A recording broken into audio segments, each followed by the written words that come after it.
Welcome back, demigods, monsters, and gods alike, to the Olympus Report.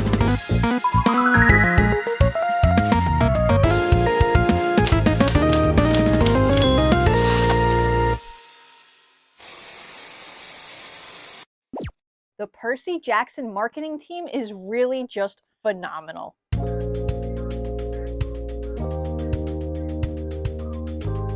As you probably remember, at San Diego Comic-Con, we got 3 character posters featuring Percy, Annabeth, and Grover.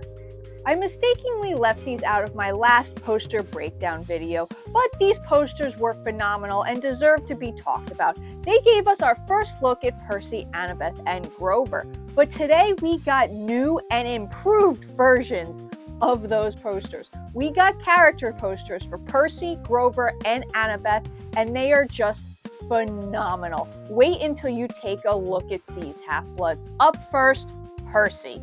Are your minds just as blown as mine were, Half-Bloods? I mean, just look at this. It is beautiful. That's the only word to describe it. And it's really just starting to hit home that we're actually getting this TV series. I mean, it's real. Just look at this. This is Percy Jackson. For one, the poster is just so crisp and clean. It's simple, but speaks so much. On the left side, we have Percy in a tinted blue, and on the right side, we have Percy in a Greek helmet tinted orange. What I take from this poster is 2 halves. There's 2 worlds that Percy lives in.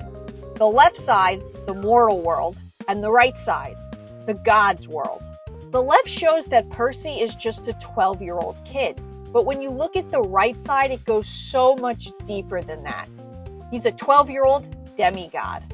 2 halves to 1 whole of who make up Percy Jackson. I love that for the god side, they went with this warm orange, as gold and warmth typically symbolize the gods. Kind of like how Riptide gives off a warm glow when used in this series. Up next, everyone's favorite goat boy, Grover. Grover's is just as spectacular. Again, we have a left side with a bluish cool tint and a right side with a deep, warm glow. Another way we can interpret these posters as if we're seeing through the mist. The left side is what mortals would see, and the right side is what gods, demigods, and monsters would see, or mortals who could see through the mist. The left side portrays just a normal child, but the right side shows what Grover really is, a satyr. His horn, his ear, surrounded by nature. Again, reflecting 2 halves.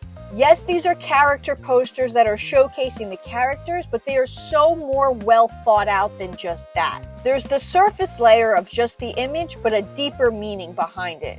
And I love how much detail they're putting into the promotion for this show. And finally, but not least, our wise girl, Annabeth.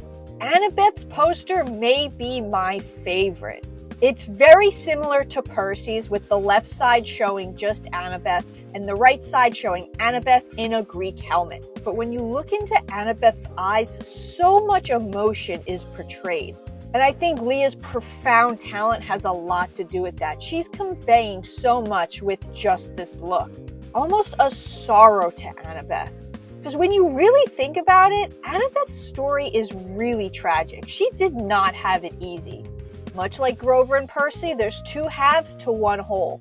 The left side, a 12-year-old girl, but the right side, a Greek warrior.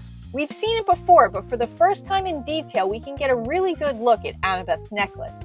Of course, her father's college ring is there, and we can see 5 beads, which would make sense because Annabeth came to camp when she was 7, so the year that the Lightning Thief takes place, Annabeth would be completing her 6th year and thus earning her 6th bead, which would be Percy's first bead, and as we know, is a bead with a lightning bolt on it. There's 2 beads that I can make out, the first being the blue one. Featured on this bead is a pine tree. Of course, we know this represents Thalia's pine tree, representing the first summer that Annabeth came to camp, the summer that Thalia supposedly lost her life. The second bead I can make out is this orange one. And the image portrayed on it almost looks like it could be a chariot. So maybe prior to the lightning thief, one of the summers at Camp Half-Blood had heavily to do with a chariot. A simple detail that they definitely didn't need to add, but I love that they did. They could have just had all these beads be blank, but they're expanding the world and building the lore. And something that I didn't point out on Percy's poster, but I love the crisp detail to this helmet. This helmet looks like it was possibly forged at camp. It's not perfect. You can see the cracks and dents of the metal. The kids at Camp Half-Blood are doing the best with what they have. I am for one hoping they do posters like this for all the characters. They are just too incredible not to. I absolutely love them. Let me know which one was your favorite down in the comments below. But for right now, that's all I have for you, Half-Bloods. So with that, I'll be signing off, and please always remember to stay safe.